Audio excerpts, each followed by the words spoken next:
Gracias, buenas tardes. Hoy tenemos a un especialista en gastroenterología y tratamiento del hígado. Es el doctor Danilo Ureña. Buenas tardes, doctor. Buenas tardes, Martín. ¿Cómo se siente? Todo bien, gracias a Dios. Qué bueno, bienvenido a nuestro programa. Gracias. Mire, yo digo que usted es especialista en hígado y gastro, pero vamos a hablar primero del hígado. Sí, cómo no. Yo me desenvuelvo en hígado desde hace quizás 20 años. Formo parte del equipo de patología del programa de hígado del Hospital Padre Villini. Bueno, y a nivel privado también. Adelante. ¿Cuáles son las afecciones del hígado que nosotros como personas nunca nos damos cuenta que tenemos una afección en el hígado?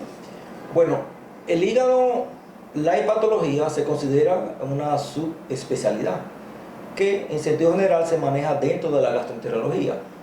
Ahora, ¿qué vemos más frecuente o quizás qué más le interesa a las personas? El punto quizás más importante es las hepatitis. Las personas común generalmente entienden como hepatitis A, B y C, pero seguimos D, E, G. Y esas son las hepatitis virales, porque tenemos que hablar de hepatitis por alcohol, por fármacos, hepatitis por herbolaria, o sea, por el uso de hojas, de tisanas, hepatitis autoinmune, que se considera una enfermedad hepática rara. Y luego entonces tenemos todas las demás afecciones, que son muchas. Y dentro de algo quizás muy importante, la degeneración o la complicación de esas hepatitis, que es la cirrosis, que se considera enfermedad hepática terminal con sus complicaciones. Hablamos, por ejemplo, de un síndrome neurológico de origen hepático, que es la encefalopatía hepática, el acúmulo de líquido en el espacio peritoneal, que es la citis, que si se infecta sería la peritonitis bacteriana espontánea, un síndrome renal pero de origen hepático, que es el síndrome hepatorrenal, la aparición de varices secundaria a hipertensión portal, que probablemente es digamos, la señal primera de que hay problema en el hígado, que es la hipertensión portal, con su manifestación que son las varices esofágicas, gástricas. Y por supuesto, la etapa terminal que puede llegar, o mejor dicho, la último que pudiera llegar o que puede llegar es el cáncer de hígado, de origen primario hepático, porque el hígado prácticamente agarra todo lo demás, o sea, metástasis de los otros órganos, que sería lo principal, casi un 80%. Pero el cáncer primario, que es el que viene de afecciones propias del hígado, como en el caso de hepatitis B y C. Hablando de hepatitis C, es el temor de todo el mundo padecer hepatitis C, pero la hepatitis C se cura, ¿cómo? Así es, la hepatitis C ya a esta altura del juego se cura. Okay. Se pudiera considerar como el milagro del siglo. Para remontarme en la historia, y la historia dominicana más bien, yo empecé hace unos 20 años trabajando con interferón.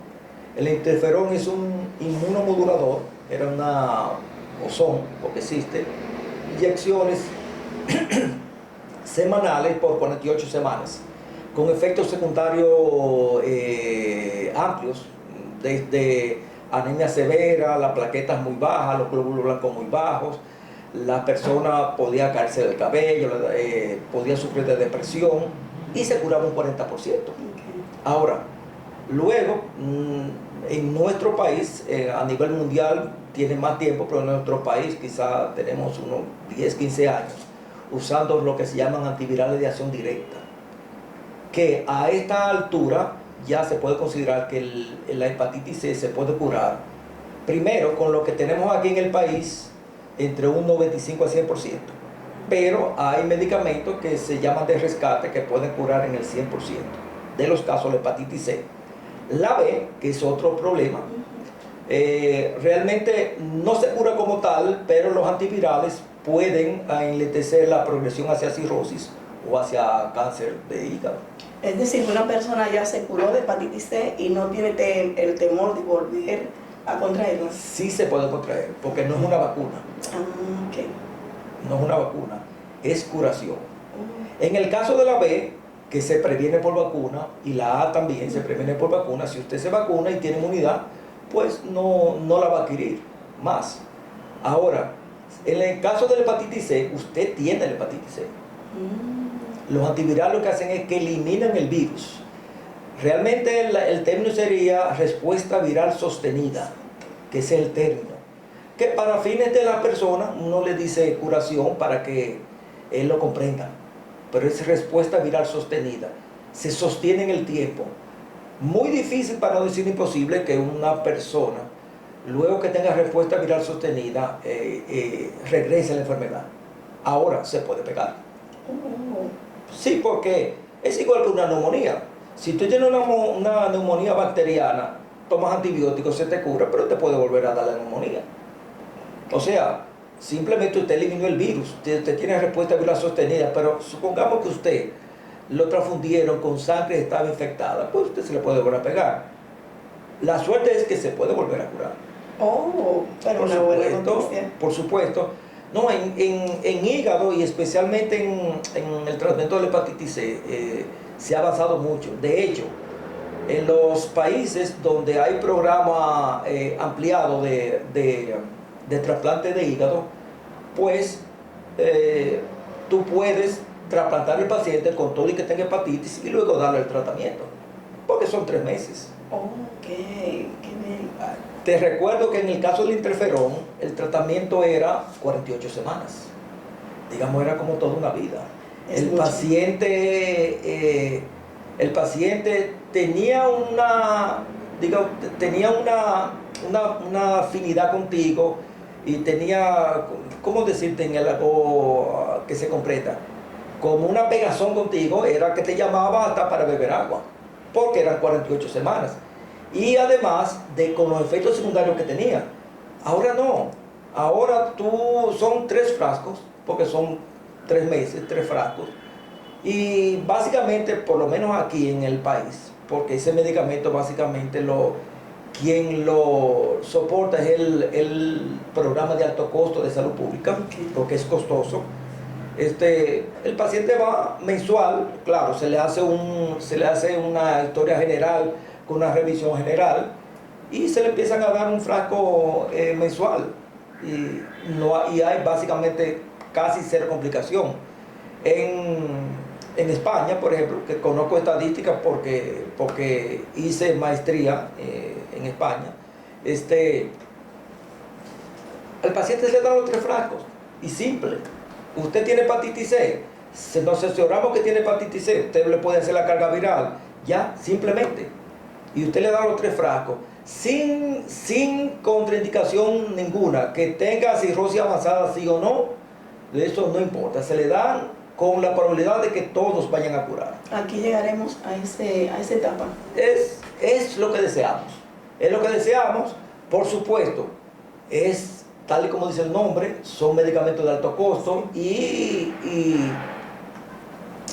entiendo yo que la autoridad lo que hacen es tratar de evitar que se juegue con algo que es bastante costoso y bueno, usted sabe que en la vía del Señor hay de todo. Entonces no me meto en eso porque ya es de política, pero hasta ahora el programa ha sido beneficioso.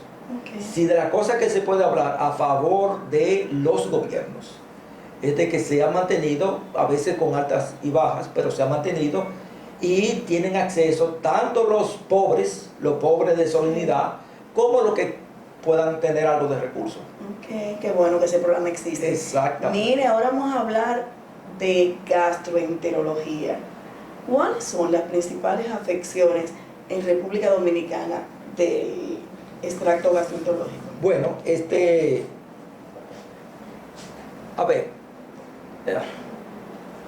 lo que uno ve más frecuente, probablemente, lo que uno ve más frecuente a nivel de consulta, tanto pública como privada, probablemente serían las gastritis y las afecciones gastrointestinales como la gastroenteritis y la diarrea. Pero esas no son las más importantes. ¿Cuáles son las más importantes? O quizá las que comprometan más la vida. Exacto. Porque, por ejemplo, una úlcera sangrante o un sangrado gastrointestinal puede comprometer más la vida. Entendiendo que hay sangrado gastrointestinal que es de origen varicial, secundario a hipertensión portal, secundario a cirrosis, y el sangrado que es secundario a trastorno gástrico como una úlcera o una gastritis erosiva hemorrágica. ¿Cuál de los dos es más peligroso? Las dos son más peligrosas. Lo que pasa es que en el caso de la cirrosis, en una varicis, tú tienes que tratar el sangrado por la varicis, clorosarla, ligarla, y tienes que tratar entonces el caso de la hipertensión portal y la cirrosis, que en última instancia sería un trasplante hepático. Y en el país, el único programa que yo sepa que existe es el que tiene el Hospital General de la Plaza de la Salud.